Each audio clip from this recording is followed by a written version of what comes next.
L'église corps de Christ à l'école missionnaire. Le besoin de l'heure. Une conférence de réveil pour l'église du Seigneur Jésus-Christ. Une inspiration reçue par l'apôtre Tiano du Ciel, organisée du 9 au 11 octobre 2025 à l'église locale Conseil Céleste.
De la charge que Dieu lui a donnée, car l'heure est en train d'avancer.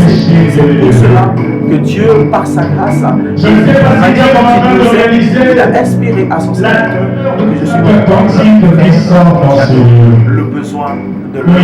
Rappeler à ses ouvriers, ses serviteurs, les temps sont dus et chacun revient dans le sache que Dieu ne t'a pas oublié et le salaire que lui t'avait promis, c'est ce qu'il va.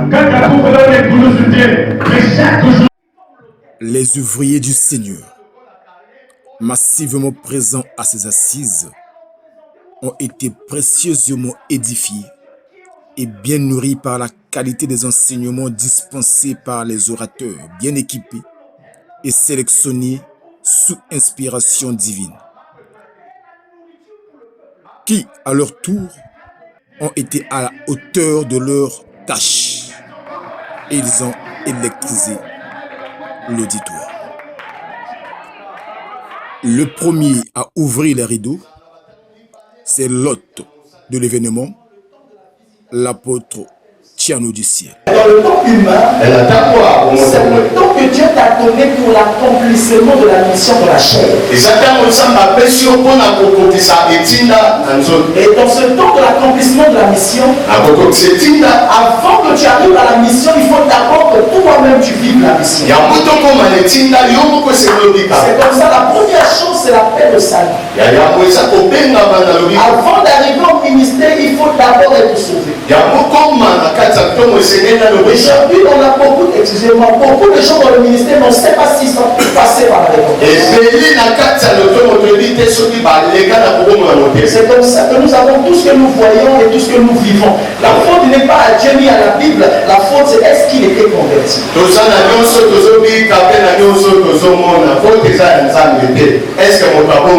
Alléluia. Et nous avons parfois donné à certaines personnes certaines responsabilités qu'il ne fallait pas donner parce qu'on lui avait vu disponible, disposé. On s'est dit que celui-ci peut faire un bon serviteur. Et demain, on est déçu de son comportement, de ses agissements. On veut le changer, mais on est en difficulté, on est bloqué. Et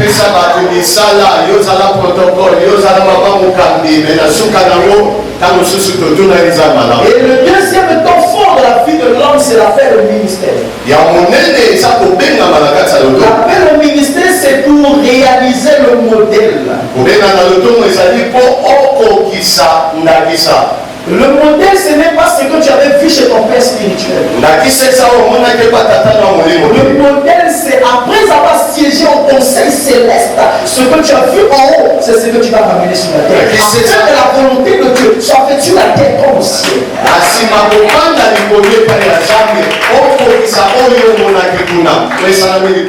Le deuxième jour a été arrosé par le pasteur Gustave Ombenzi. Celui qui ne sait pas à quoi Dieu l'a appelé, il peut dilapider, gaspiller les ressources que Dieu lui a données à n'importe quoi. Beaucoup ont reçu la provision pour faire un travail. Ils ont gaspillé cette provision à autre chose. Parce qu'ils n'ont pas tenu compte de ce à quoi Dieu les a appelés et même de où Dieu les a envoyés. Alléluia. Amen, amen. Merci beaucoup une fois de plus, apôtre.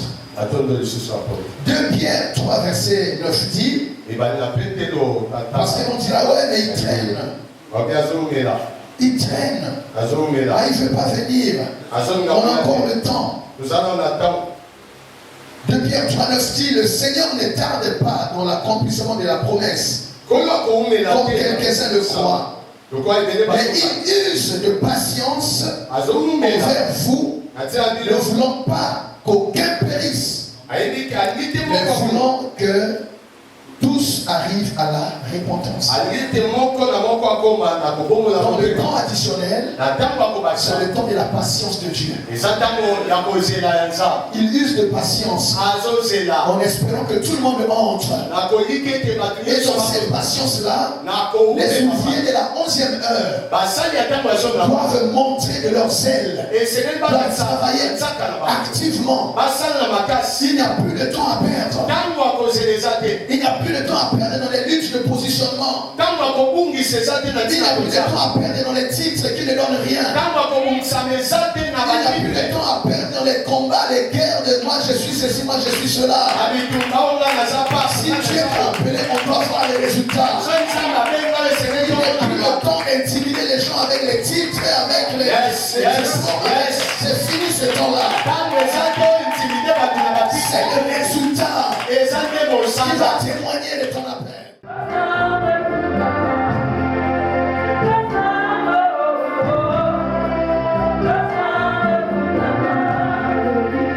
Enfin, c'est le pasteur Ben Oningakwa qui a clôturé la série des interventions de cette 4e édition.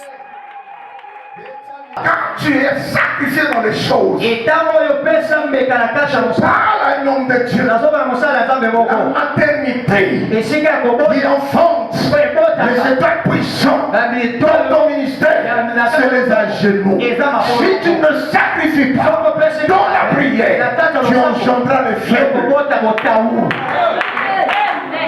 Tu engendras les faibles. La position d'aujourd'hui dépend de tes sacrifices. Pendant que les gens te mangent l'hamburger, quand tu veux manger des biscuits dans les retraites, cela ne signifie pas que tu n'as pas de moyens. C'est des concentrations. Quand tu sortiras, d'autres choses vont s'opérer. Le sacrifice, c'est l'un avec toi. Toute personne qui fit le sacrifice dans cette génération, tu ne joueras pas dans ta possession. Ces 3 jours ont été des véritables moments de communion intergénérationnelle où, à côté des jeunes ouvriers, nous avons remarqué la présence considérable des pères et des aînés dans la foi. L'expression prophétique de l'unité de l'Église corps. L'un d'eux s'est prêté à notre micro. Le temps et l'or, vous savez que le temps c'est quelque chose qui dépasse l'or et le diamant. Et notre Seigneur Jésus est un gestionnaire du temps. Jésus ne travaille pas simplement pour guérir les malades, mais il avait un agenda. Et quand tu te trouves dans son agenda, tu bénéficies de cette grâce. Quand il est à Galilée, tu es là au moment où il parle. S'il a 30 minutes à faire, il fait 30 minutes, il va à Jérusalem. C'est les malades qui doivent le suivre afin de rentrer dans son temps. Et à cause de ce temps, il a reçu son ministère 3 ans. Mais nous avons des années. Mais parfois, nous n'arrivons pas à faire ce que Dieu attend de nous. Parfois, ce n'est pas la faute du diable, c'est le temps. Comment nous le gérons? Parce que le temps ne nous attend pas. Vous voyez, tu es là, tu as grandi. Tu es en train de partir vers la fin de ton histoire. Mais la question n'est pas ça. La question, comment as-tu géré le temps que Dieu t'a donné sur la terre? Et vous comprenez que David disait, Seigneur, apprends-moi à compter les jours. C'est afin de gérer le temps. Parce que le temps est la chose la plus précieuse que Dieu a donnée à l'homme pour réussir son plan sur la terre.